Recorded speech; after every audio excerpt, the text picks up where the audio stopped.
KTX 신설 구간 운영을 민간업체에게 넘기겠다는 정부 방침을 두고 논란이 뜨겁습니다. 가격이 내려가서 좋을 것이라는 입장도 있고 안전성에 문제가 생길 거라는 분석도 있습니다. KTX 민영화가 정부에 의해 속전속결 추진되고 있다. 정부는 추진 이유로 경쟁을 도입, KTX의 효율성을 높이고 가격을 인하하겠다고 주장한다. 그리고 그 성공 사례로 지하철 9호선을 이야기한다. 제가 분석한 바에 따른다고 그러면은 요금이 최대 20% 정도는 낮아질 것으로 예상이 되고 있습니다. 민간의 운영이 공기업에 비해서 상대적으로 효율적이기 때문에 그것이 가능하다는 겁니다. 실제로 서울시 지하철 중에서 9호선은 민간이 운영하고 있는데 이 9호선의 운영비, 인력은 서울 메트로나 도시철도 공사의 50% 수준입니다. 그런 측면에서 봤을 때에 고속철도 역시 민간이 운영을 하게 된다고 하면 운영비용을 줄일 수 있고, 가격이나 서비스 질 향상 등은 국민들의 입장에서 반가운 이야기일지 모른다. 하지만 몇 가지 강한 의문이 든다.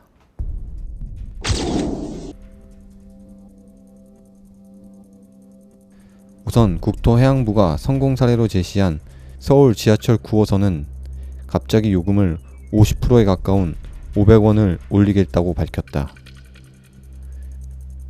서울 시민들은 당혹스러웠고 서울시와는 극심한 마찰을 불러일으켰다.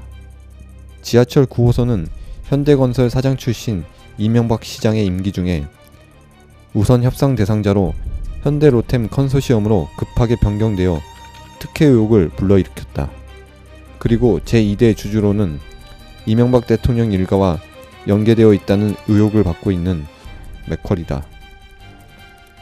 지하철 9호선 주식회사가 기습적으로 50%에 가까운 요금을 인상하겠다고 밝힌 이유는 적자 누적이 계속되어 운영이 어렵다는 것이다. 이제 작년 말로 완전 자본자치가 빠졌습니다. 계속 방치가 되면 어떤 현상이 발생하면 운영 자체, 지하철 운영 운행 자체가 어려운 상황까지 오게 되는. 그런데 지하철 9호선의 2011년 매출액 수입을 보면 936억 원인데 이 중 대출 이자로 나간 돈이 무려 461억이다. 서울 지하철 9호선의 경우 돈을 빌린 회사와 돈을 빌려준 회사가 동일하다. 그래서 지하철 9호선 주식회사가 이자로 낸 돈은 다시 지하철 9호선 주식회사가 받고 있는 이해하기 어려운 일이 벌어지고 있다. 게다가 금리를 낮게 대출받을 수 있는 조건임에도 불구하고 15%라는 엄청나게 높은 대출 금리로 이자를 내고 있다.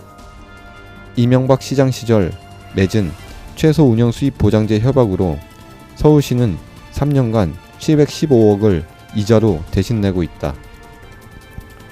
지하철 9호선이 적자를 보고 있다고 하지만 지하철 9호선의 맥쿼리를 비롯한 대주주들은 대출 이자를 받아 손해를 보지 않고 있다. 국민의 세금으로 운영되는 서울시만이 연간 엄청난 이자를 지불하며 손해를 보고 있는 상황이다. 맥쿼리는 이러한 방식으로 전국의 수많은 민자도로에 투자해 2011년에만 1618억 원이라는 이자 수익을 거두고 있다.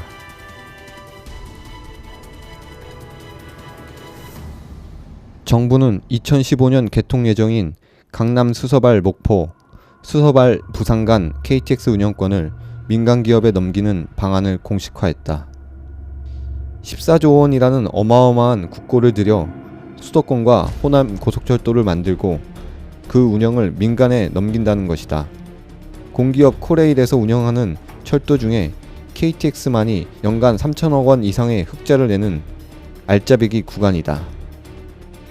수서역 출발이라는 KTX 노선의 독점 운영권을 민간 사업자한테 주겠다는 거고, 이 노선이 앞으로 알짜배기 노선이 될 것이기 때문에 건설회사 중심의 컨소시엄이 특혜 이득을 얻게 될 것이라는 거. 코레일은 KTX에 얻어지는 수익으로 무궁화나 새마을, 통근열차와 같은 일반 열차, 그리고 화물열차 운영을 통해 발생하는 적자를 메꾸고 있는 상황이다. 새로 민간기업이 운영하는 KTX가 등장하면 코레일은 계속해서 일반 열차나 화물열차를 운영하기 어려워질 것이다. 공기업은 국가가 사회 공공의 이익을 위하여 운영하기 때문에 수익을 위해서가 아닌 국민들의 편의를 위해 시골에도 철도역을 만들고 전국 각지의 국민들의 이익을 생각한다. 하지만 민간 기업은 사회 공공의 이익이 아닌 돈, 수익이 최대 목적이다. 영국의 경우도 철도를 민영화하면서 효율성을 이야기했다. 그러나 그 결과는 처참했다. 철도 민영화 뒤 요금은 2배 가까이 올랐고 5건의 대형 사고가 발생, 59명의 목숨을 앗아갔다. 영국 정부는 민간 업체들이 이익 때문에 안전관리에 소홀했다는 결론을 내리고 철도 시설을 다시 국유화했다. 그럼에도 불구하고 국토해양부는 민간 기업과 인하된 요금 조건으로 계약을 체결하고 서비스 질도 개선될 것이라고 말한다. 사업 제안서를 보시면은 요금이 내려가는 구조, 요금을 낮추고 이렇게 하는 구조로 되어 있습니다. 그래서 향후에도 민간이 요금을 올릴 수가 없습니다. 하지만 이 또한 이명박 대통령이 발의한 한미 FTA로 인해 문제가 될 수 있다. 국토부는 많은 해명 자료를 냈는데 그동안 단 한 번도 FTA 문제는 건드리지 않았습니다. 이 영민이죠. 국토부가 절대 못 건드리는 거죠. 이미 개방하지 않아도 되는 한국철도의 고유 권한으로 한미 FTA 협정상에서 장악하고 있는 문제를 민간 개방이 들어와서 대주주가 지하철 고속처럼 바뀌는 순간 그 다음부터는 우리가 아무리 국토부가 요금 인하를 강제해도 FTA를 통해서 이거는 제도대사이기 때문에 다시 되돌릴 수 없는 문제가 있는 거죠. 이런 것에 대해서는 단 한마디도 여태까지 어떤 해명도 없었습니다. 이명박 대통령은 서울시장 시절 3조 원 가까이의 세금으로 만든 지하철 9호선을 대기업들이 5천억 정도만을 투자하고도 주인 행세를 할 수 있는 민자사업으로 추진했다. 그리고 그들은 한 번에 50% 가까운 요금 인상을 추진했다. 다행스럽게도 박원순 서울시장의 강력한 대응에 요금 인상을 보류했다. 만약 서울시장의 박원순 시장이 아닌 이명박 대통령과 비슷한 생각을 가진 서울시장이 계속 있었다면 어땠을까? 이제 1년도 채 남지 않은 임기를 앞두고 이명박 대통령과 새누리당 정부는 철도, 공항, 수도 등 전방위적인 속전속결 민영화를 추진하고 있다. 이명박 대통령이 떠난 후 국가 공공시설들은 대기업과 재벌들 손에 넘어가 국민들이 고통받게 될지 모른다.